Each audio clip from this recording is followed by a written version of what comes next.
G'day Bomber fans, the AFL season is wrapped up for the boys, which of course means the AFLW season is about to begin. The boys disappointed us, now it's time for the girls to come in and make us proud. They were good last year, they made the finals, they couldn't get that win that we've been starved off for decades now.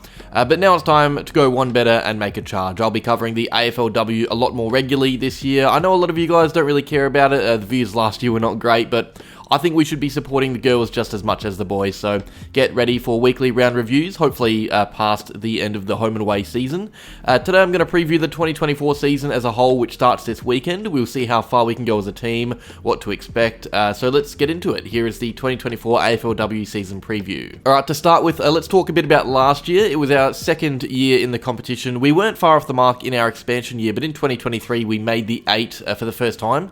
We finished 7th, winning 6 of our 10 matches. We honestly could have made the top 4 if it wasn't for some dropped games. We had a tough matchup in finals, having to play Geelong, who eventually lost the preliminary final against the eventual premiers Brisbane by just 4 points. And we didn't disgrace ourselves either in that final. We only lost by a few goals, so it shows how close we actually were to being near the better teams in the comp. We were still a very young team as well, playing well above our age, but it was an impressive season. So let's look at what we have changed for season 2024 as a list, who we have brought in and who we have lost from the club, because we have made some very good changes to the list that could help us rise the ladder even more, hopefully. Alrighty, so the girls that we lost, we had a few retire last year. Jess Wushner unfortunately called it time in a respected career. Danielle Marshall and Kat Phillips joining her. We also delisted a handful, as is expected.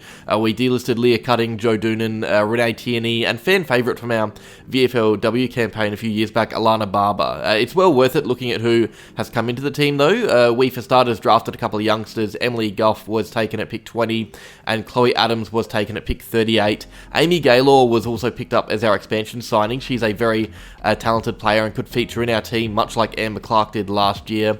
So we added some talented youth to the list.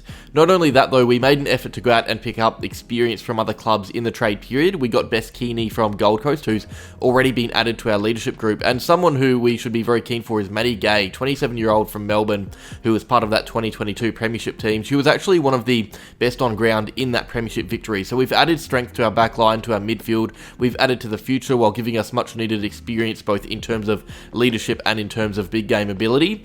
And we eventually topped up our small forward stocks, adding Brooke Sheridan to the list as a replacement signing when Kat Phillips retired. So pretty good in my eyes, the list changes. Let's have a look at our predicted lineup and how strong it's looking for 2024. Alright, so here is our best 21. Keep in mind there are only 16 on field in the AFLW, 2 less players in the AFL. Down back, that was the area that most needed stock up on, and there've already been a few changes. For starters, Maddie Gay, she has already come into our team. She should give us a steady head back there alongside Brooke Brown and Sophie Vanderheuvel. Georgia Clark and Brooke Walker round out the back 5. The latter may push up higher onto a wing. There's also Elise Gamble on the bench, who is a key defender. Matilda Dyke, who our ruckman is, she's our ruckman, she can play down back as well. Alex Morecambe, there's a few defensive options. Even Bess Kearney, a new signing, will work back pretty hard as well, so expect us to look a lot more solid than we did last year in the back line. In the midfield, Bess Kearney, who I just spoke of before, is on a wing, which allows some changes up forward that I'll get to shortly. Georgia G will probably play between a wing and a half-forward flank. Steph Wales is our ruck, our young prodigy. I have Matilda Dyke in the team to help her out, a 2-ruck setup, just because Wales is still a bit young. The engine room itself is strong, but not as deep as we'd like. We've got Prasparkis, Kane, and Nanscorn. You got Amelia Radford on the bench, Jackie Vogt as well, who can run in there a bit. Up forward, it's a Mosquito fleet led by key forward Bonnie Toogood. Paige Scott and Daria Bannister will cause headaches there. Sophie Alexander is kind of that link option, and Amber Clark has been moved from the wing to a small forward role after her impressive debut season. There's also girls like Mia Bush, who could feature quite a bit, Brooke Sheridan, even young Amy Gaylor. There's quite a few options to run through our team this year, and we have a few injuries to start in round 1, so expect a few that I just mentioned there to probably get some game time early. Right, let's look at our draw, because we were nice a bit in 2023. We start off at Windy Hill against Fremantle this weekend, and then we travel to Perth for a game against West Coast. Neither WA side are going to be crash hot, it seems. Freo finished 13th last year. The Eagles were lucky not to win the wooden spoon, although we did have our worst performance last season against the Eagles when we lost, so we're going to need to be at our best at that away game. Those matches should both be won, and then it's a clash against the Saints, who were not a bad side at all last year, and they've added nicely to their list. They could be battling for finals like us.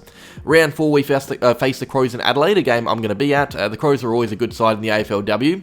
This game kicks off a pretty tough run of matches for us. It's this little mini period here that I'm a bit worried about, because the week after Adelaide, we play the Demons, a team that should be hoping to finish quite high up the ladder. They finished second last year, but were disappointing in finals. Round 6 is tough. We got to host the Swans. I say host, but it's at Widden Oval. I don't know why.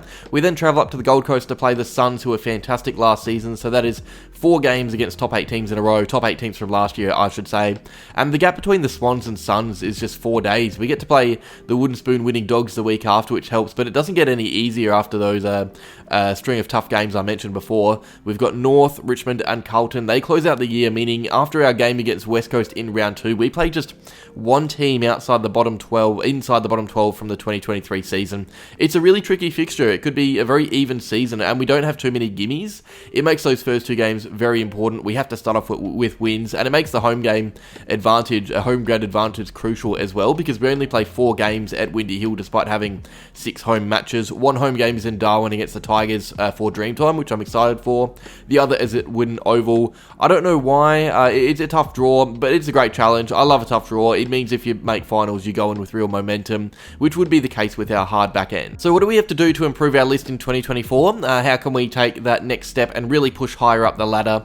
For starters, we need to hone in on our strengths even more. Our midfield, our contested ball winning ability, our star power up forward in the air and on ground level. That needs to remain a constant, but what we really need to do is clean up our back line. As I said earlier, we've brought in quite a few defensive options to do this. Hopefully they all work out together, but if we can limit the amount of scoring that goes in when the ball is inside our defensive 50, we're going to be a much better team, and we need to find that level of consistency that we really missed last year.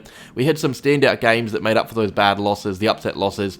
If we can manage to minimise the upset potential, there is every chance we could be set for a top 4 finish, or at least push for top 4, even just a home final. I'd back us in to win a final at Windy Hill, and if we manage to get a final there, I'll make the trip out to see it, because the spiritual home of the Bombers was pumping last year. It looked great. I think we're a good side with a good list that has only improved with age. We could be up there. There is potential. We just need everything to go right, go our way, and we need to make sure we maintain that level of professionalism that we didn't always have last season. I think those additions, those older players will help with that. Prediction time. Where is Essendon going to finish in 2024? The draw is pretty tough. It's a lot tougher than it was last year. There are more of those 50-50 games that we might not always be well poised to win. We have less of those freebies, especially late in the year, so early season form is really important. We're going to know a lot about us early. We need to build that strong foundation so we can come home with serious momentum to end the year. I like our list. I like our team. I like how it's aging. We're only going to get better with the spine that we have. I'm keen to see how players like Wales and Clark improve under the star power of Toogood and Prasparkas. There's every chance we push for top 4. My heart is telling me we can. My head is looking at the other teams that have also improved their list around us. I think we finish in a similar spot to where we did last year. I'm backing the Bombers to get that home final and finish in 6th spot. It'd be a great result for a club that is so new to the competition still. Let me know what you think down below. Alright, that is that. Preview done. Hopefully we get some more views this year. Regardless, I'll be posting pretty regular AFLW content. Cheers for watching, guys. Like if you enjoyed, subscribe if you're new to the channel, and as always, go Bombers.